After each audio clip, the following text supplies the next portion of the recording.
Hello, this is Microphone Media. Please like, subscribe, and share. Thank you. ሰላም ጤና ይስጥልኝ። እንደምን ዋላችሁ፣ እንደምን አደራችሁ። በመላው ዓለም ላይ ያላችሁ አድማጮቻችን ሰላም ለእናንተ ይሁን። ይህ ማይክሮፎን ሚዲያ ቁጥር 2 ነው። ለማይክሮፎን ሚዲያ ቁጥር 2 አዳዲስ የሆናችሁ ደግሞ እንኳን ደህና መጣችሁ እያልን የሁል ጊዜ አድማጮች የቤተሰባችን አካል ሆናችሁ እንድትቀጥሉ ሰብስክራይብ ያላደረጋችሁ ሰብስክራይብ አድርጉ። ላይክ እና ሼር በማድረግም አበረታቱት። ይህ አዲሱ ቻናል እንዳውም በሚገርም ሁኔታ 50 ሺህ ያደረሳችሁታል አድማጮቼ በአጭር ጊዜ ውስጥ። ይህንን ሰብስክሪፕሽን ግን መቀጠል አለበት። ምክንያቱም ህዝባችን እንዲሰማ ነው የምንፈልገው። ከህዝባችን ወደ ህዝባችን ነው። በተለይ የአዲስ አበባ ህዝብ ከ4 ኪሎ ሳይቀር አሁን ይዘንላችሁ መጥተን ያለ ነው የሚገርም ዜና የመሳሰሉትን የሚልኩልን ህዝባችን ነው። ምክንያቱም እዛ ሆኖ መናገር አይችሉም። አሾልኮ የሚልኩት ግን ሚሊዮኖች ይከታተሉታል፣ ይሰሙታል ማለት ነው፣ ይቀባበሉታል። እኛ ብቻ ከኛ ቻናል ወስደውም ሌላ ቦታ ይለጥፋሉ፣ እነሱም ዜና ብለው ይሰሩበታል። እንደዛ እየተባለ ብዙ ነገር እየተለወጠ ነውና እናንተም የዛ ተካፋይ ሁኑ። ደውልልን፣ ላኩልን። ሴፍ በሆነ በዋትስአፕ ነው ሁል ጊዜ እንደምታደርጉት፣ እንደዛ አድርጉ እያልኩኝ አሁን ሁለት እውነት የሚገርም አለ ነው እንግዲህ አንድ የሀገር መሪ እውነት ሲናገር እንዴት ሆኖ ነው እውነት የተናገረው? ይሄ ሰውዬ የሚታወቀው በውሸት በማጋነን የሌለ በሬ ወለደ ብሎ የህልም እንጀራ በማስበላት ምንም ነገር ሳይኖርህ እኔ ሀብታም ነኝ እኔ ሁሉም ነገር አለኝ ብለህ ካመንክ ሀብታም ትሆናለህ። ወይ ደግሞ ታመህ ልትሞት እየማቀክ እያለህ ደግሞ እኔ ጤነኛ ነኝ ሙሉ ጤና አለኝ ሁሉም ነገር ማድረግ እችላለሁ ካልክ ማድረግ ትችላለህ፣ ትሆናለህ፣ ጤነኛ ትሆናለህ። ሀብታም ነኝ ብለህ ደግሞ ምንም ነገር ሳይኖርህ ሀብታም ነኝ ካልክ ሀብታም ትሆናለህ የሚል እምነትና ስብከት የሚያራምደውን አብይ አህመድ አሁን ግን ሁለት ትልልቅ እውነቶች ተናግረዋል። እውነት ለመናገር ብሎ ይሁን ያው ማንም አይሰማኝም ብሎ ይሁን እኛ የምናውቀው ነገር የለም። ግን በጣም በሚገርም ሁኔታ የተናገራቸውን እስከነ ድምፁ ነው የላኩልን አድማጮች። መሆኑም አትመኑ። ግን ከዛ ስብሰባ ላይ ማን ምን ሊያወጣ እንደሚችል በጣም በችግር ነው የሚከታተሏቸው። እንደ አጋጣሚ ሆኖ ኦፍ ዘ ሪከርድ ሲናገር ቀርጸውት ነው እንጂ ስታደርግ ወይ ደግሞ አንዲት ነገር ሪከርዲንግ ዲቫይስ ይዘህ ከተገኘህ አለቀልህ፣ ትጠፋለህ። ልክ ከዚህ በፊት እንደነገርናችሁ የቤተ መንግስት ላይ የሚሰሩትን ያሉትን ደብዛቸው እንደሚጠፋ እንደዚህ እኮ ታይቶ እኮ አይታወቅም። እውነቴን ነው የምነግራችሁ። ታይቶ ተሰምቶ እኮ አይታወቅም። እኔ በቃ ሳስበው የሰው ልጅ በቃ ወጥቶ ቤቴ እገባለሁ ብሎ በሰላም አውለኝ ብሎ ከቤቱ ተሰናብቶ ለልጆቹ ለቤተሰቦቹ ሰርቶ ግብር ከፍሎ ለመኖር ላይታች የሚለውን ብድግ አድርገህ አንዲት ነገር ስለጠላህበት አንዲት ነገር ትንሽ ነገር ስለሰማህበት ደብዛውን መጥፋት። እዚህ ቦታ ታሰረ ተብሎ እኮ ስንቅ ማመላለስ ሰለቸኝ ብትል አሁን ቅሊንጦ ታሰረ የሆነ በቃ እስር ቤቶችን አቃቂ ቃሊቲ ዋትኤቨር ታሰረ ከተባለ እየሄድክ እንኳን በሳምንት አንድ ጊዜ ታየዋለህ። በየቀኑ ደግሞ ምግብ ታደርስለታለህ። ደብዛው ሲጠፋ ግን የታለ የሚባልበትን ሲጠፋ ያለምንም ጥፋቱ የት እንደታሰረ የማይታወቅ ይኑር ይሙት የማይታወቅ ሆኖ የሚኖርበት አገር ነው ሆኖ ያለው ኢትዮጵያ። ይሄ ካርስቴ እየወጣሁ አይደለም። በቃ ሳስበው ይሄ ሰውዬ ምን ያህል ኢትዮጵያን ርግማን እንደላከባት ፈጣሪ። ይሄ ሰውዬ መቼ ነው ከጭንቅላታችን ከኢትዮጵያ ሕዝብ ጭንቅላት እኛስ በደህና ጊዜ ከኢትዮጵያ ወጥተናል፣ ግን ከሕዝባችንን ጭንቅላት የሚወርደው ይሄ ሰውዬ መቼ ነው ብሎ ነው ንድድ ነው የሚያደርገህ። አረስት ወጣ ወደ አረስቱ ግባ ምናምን የሚሉ የእሱ ቡችሎች አሉ። እነሱን አትስሟቸው። እነሱ የሚጽፉትን እነሱ የሚያደርጉትን ሁል ጊዜ አብይ አህመድን የሚክብ ብቻ ስትናገር ነው ጀግና አለህልን ምናምን እንዲሉ የሚፈልጉ። ምክንያቱም ይከፈላሉ። አጥንት የሚሰጣቸው ነው። እነዛ ቡችሎች የሚጮሁት አጥንት እንዲሰጣቸው ነው። በየቀኑ እንደዛ ብለው ካልጻፉ የውሸት ዜና ካልዘረጉ ምንም ነገር ሊያገኙ አይችሉም። ስለዚህ እነሱን መስማት የለብንም። ግን ይሄ ሰውዬ ግን አሁን ሁለት ትልልቅ ዜናዎችን ብዬ ያገኘኋቸው ይሄ እንደውም ወደን ለመናገር ተአምር ነው። በሳተላይት ሚዲያም ቢቀርብ በጣም ደስ ይለኝ ነበር። ምክንያቱም አንደኛውን ያመነው ትልቁ የኢትዮጵያ ሕዝብ ከፍተኛ ችግር ውስጥ እንዳለ፣ በኢኮኖሚው በጣም ወርዶ እንዳለ፣ ድሃው በተለይ የሚበላ የሚቀመስ የሚላስ እንደሌለው ኑሮ በጣም ውድ እንደሆነበት ደሞዙ ስንት ሆኖ እንቁላልና ዶሮ ዳቦ አርሮበት እየኖረ መሆኑን ገብቶታል። ስለዚህ ይህንን ከፍተኛ ችግር ስላለ ይህንን ከፍተኛ ችግሩን ሊረሳ የሚችል ካላደረግን እንጠፋለን ነው የሚል ያለው። ስለዚህ ትልቁ አንደኛው አምነዋል የምላቸው ያለው የሚገርም ብዬ አውጥቼው ያለሁኝ የኢትዮጵያ ሕዝብ ከፍተኛ ችግር እንዳለው፣ ከፍተኛ መብላት መጠጣት እንደማይችል፣ ይህ ሰውዬ አይገባውም እንዴ? እንዴት ነው ይሄ ሁሉ የሚያደርገው? እንዴት ነው በየጊዜው የሌለ ዕዳ የሚያመጣበት ምናምን ብለን የሚገርምህ ከሆነ ያውቀዋል። ከፍተኛ ችግር እንዳለህ ያውቀዋል። እሱ የፈለገ እስከተንሸራሸረ ድረስ እሱ ንጉሥ ሆኖ እስከቀጠለ ድረስ ምንም መስሎ አይሰማውም እንጂ ስልጣኑን ለማቆየት የሚያደርገውን ነገር አሁንም አዝኖልህ አይደለም። የኢትዮጵያ ሕዝብ ተቸግረዋል፣ የኢትዮጵያ ሕዝብ እየተራበ ነው፣ የኢትዮጵያ ሕዝብ ጠልቶናል የሚል ያለው ትልቁ ሌላ ደግሞ ጠልቶናል ነው። የኢትዮጵያ ሕዝብ ምን ያህል እንደጠላው ገብቶታል። በተለይ አለ ይህችን በደንብ አድርጋችሁ ስሙ። የአዲስ አበባ ሕዝብ በተለይ አዲስ አበባ እነዚህ ሶስቱ ተቆጣጥረውታል። በአካል መጥተው ፋኖ፣ የኤርትራ ሰራዊት፣ የትግራይ ሰራዊት አዲስ አበባ ገብተዋል ማለቱ አይደለም። በደንብ እንችን አረስተ ስላያችሁ መቼ ገባ እንዳትሉ በሐሳብ ነው። እዛ የሚኖረው የኢትዮጵያ ሕዝብ አዲስ አበባ የሚኖረው ኢትዮጵያውያን በሙሉ የአብይ አህመድ ፎቶግራፍ ሲያይ፣ የአብይ አህመድ ሚዲያ ሲከፈት፣ የአብይ አህመድ አንዲት ነገር ሲሰማ ማየት አይፈልግም። ይህ ሰውዬ ዝጉልን ብሎ ነው የሚዘጋው። የሚሰማው እንደኛ አይነት ሚዲያ ነው።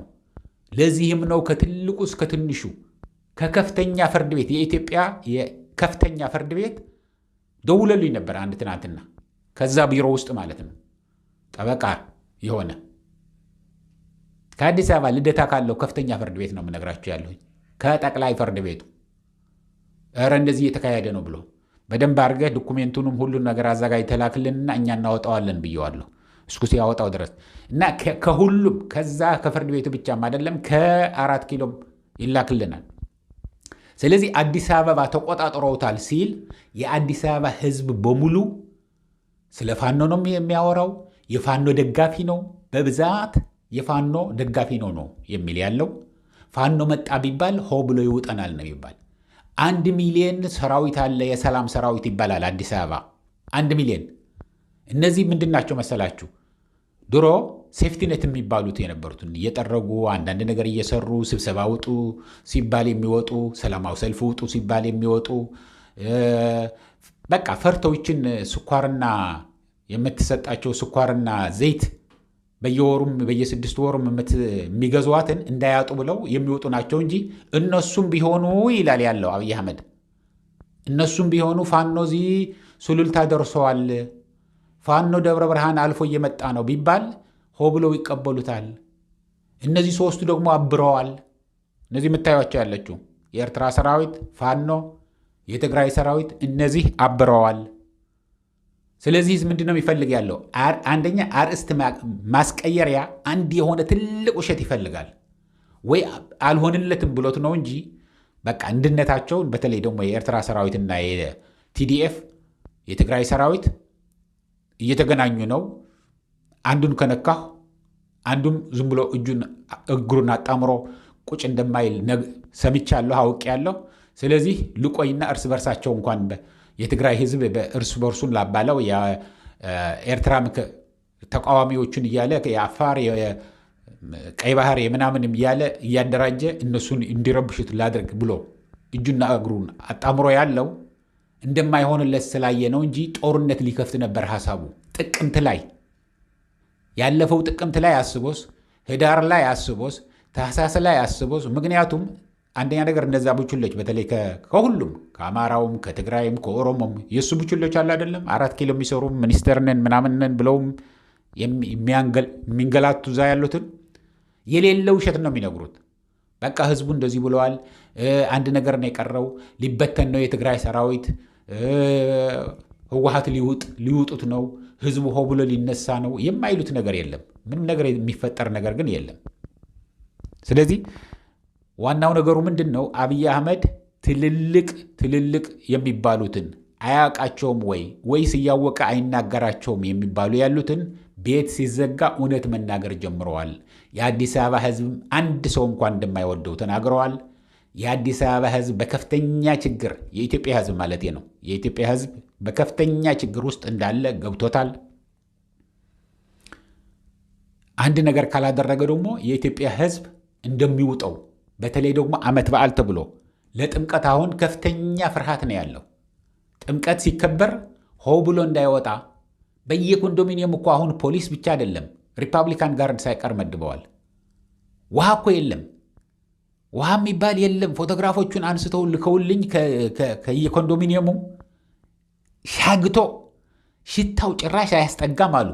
እዚሁ ላሸተው አልችልም እንጂ ግን በአይን ምን ያህል መጥፎ እንደሆነ ምን ያህል እንደሚሸት ምን ያህል እዛ ሰው እንዴት ብሎ ተፋፍኖ እንደሚኖር ነው የገረመኝ። ውሃ የለ፣ መብራት አይመጣ፣ በቃ የሚጠጡት ውሃ እንኳን ከየት እንደሚመጣ የማይታወቅ በቦቴ ተጭኖ ነው የሚመጣላቸው። እነዚህ ግን ተማረው ሆ ብለው እንዳይወጡ ምን አሉ? ፖሊሶች አሉ፣ ሪፐብሊካን ጋርድ አለ በየቦታው። ግንስ አሁን የአደባባይ ዓመት በዓል ሲከበር ተወደደም ተጠላም ሰው ይወጣል፣ ሊጠመቅ ይሄዳል አይደል? በየአካባቢው ጥምቀት እንዲደረግ ነው የሚፈልግ ያለው። በተለይ አዲስ አበባ ከተለያየ አካባቢ ወደ መስቀል አደባባይ አካባቢ ወይም ደግሞ ወደ ጃልሜዳ በብዛት እንዳይገባ። ጃልሜዳ አይደለም ጥምቀት የሚከበረው፣ ወደዛ እንዳይሄድ በከፍተኛ ደረጃ በከፍተኛ ጥንቃቄ እንዲሰራ ካሁኑ እየነገረ ነው ያለው። ገና ታህሳስ ነው ያለው፣ ግን በከፍተኛ ደረጃ ተጠንቀቁ እያለ ነው ያለው። ሕዝብ እንደሚውጠው አውቆታል። ይሄ በተለይ ደግሞ የሚወጣ ያለው ዜና የቤተ መንግስቱ የሚፈጽመው ያለውን ወንጀሎች መውጣቱ ለሱ በጣም በከፍተኛ ደረጃ አናዶታል፣ በከፍተኛ ደረጃ አስደንግጦታል። ይህ ምስጢር ሆኖ የሚቀር ነበር የመሰለው። ሰው እንደ ብዛ አጥፍተህ ቁጥራቸው የማይታወቅ ሕዝብ፣ ሰላማውያን ሕዝብ፣ ሰርቶ የሚበሉ ሙያ ያላቸው ለሀገራቸው ግንባታ ገንብተው ለመንግስት ግብር ከፍለው ልጆቻቸውን የሚያሳድጉ የሚያስተምሩ ምስጢርህን እንዳያወጡብህ። ኧረ እንደዚህ ሰው ታይቶም አይታወቅም። ሰምታችሁ ታውቃላችሁ? እኔ የትም ሀገር ሰምቼ አላቅም። እውነት ለመናገር እንደዚህ አይነት ክፋት እኔ ሰምቼ አላቅም። የመላው ዓለም ጉግል ታደርገዋለህ። አሁን ምንም ችግር የለም፣ ኢንተርኔት ፍሪ ነው እዚህ የምንኖርበት ሀገር። እንደዚህ አይነት ላገኝ አልቻልኩም። እንደዚህ አይነት ክፉ ሰው አይቼ አላቅም። እንደዚህ አይነት ጨካኝ ሰው አይቼ አላቅም። ግን ብዙዎቹ የሚጽፍልን ያለው የኢትዮጵያ ሕዝብ ይበለው ነው የሚሉን ያሉት። እውነቴን ነው የምነግራችሁ። ይቅርታ አድርጉልኝ እንጂ የኢትዮጵያ ሕዝብ ይበለው። ይሄ ሲያንሰው ነው። ከጫፍ እስከ ጫፍ እንደፈለገ የሚራመድበት ልጆቹ እንደፈለገ በተከፈተ ዩኒቨርሲቲ በሰላም ገብተው በሰላም ተምረው ዲግሪያቸውን ይዘው መጥተው ከዛ በኋላ አነስተኛና ጥቃቅን ተደራጅተው ሰርተው በተለይ በኮንዶሚኒየም በተለይ በኮብልስቶን ሰልጥነው መልታይ ሚሊነር የሆኑትን ብሎኬት መስሪያ ፋብሪካ ተከፍቶላቸው ሼድ ተሰርቶላቸው የሲሚንቶ አሸዋ ብረት ተሰጥቷቸው ከዛ በኋላ ያሰሩትን ምርት ደግሞ መንግስት ገዝተዋቸው በከፍተኛ ደረጃ ያደጉ ወጣቶች ነበሩ። አሁን ግን ያኔ ጨለማ ተብሎ ተብሎ ተወጣ። ያኔ ጨለማ ተብሎ አሁንስ ሰው ገብቶታል እያሉን ነው። ገብቶታል።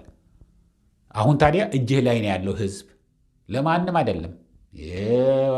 ወያኔ መጥቶ ሊገዛህ አይደለም። ኤርትራ መጥቶ ሊገዛህ አይደለም።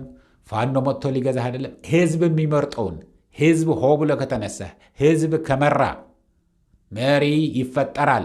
መሪው ደግሞ የሚያዘው ማን ነው? ሕዝብ ነው። ከፈለግ ትመርጠዋለህ፣ ከፈለግ ከቢሮ ታባረዋለህ። ይህንን እያልኩ አድማጮቼ ለአሁን እዚህ ይበቃኛል። እስከሚቀጥለው ጊዜ ድረስ ሰላም፣ ደህና ዋሉ፣ ደህና ደሩ። ቻው።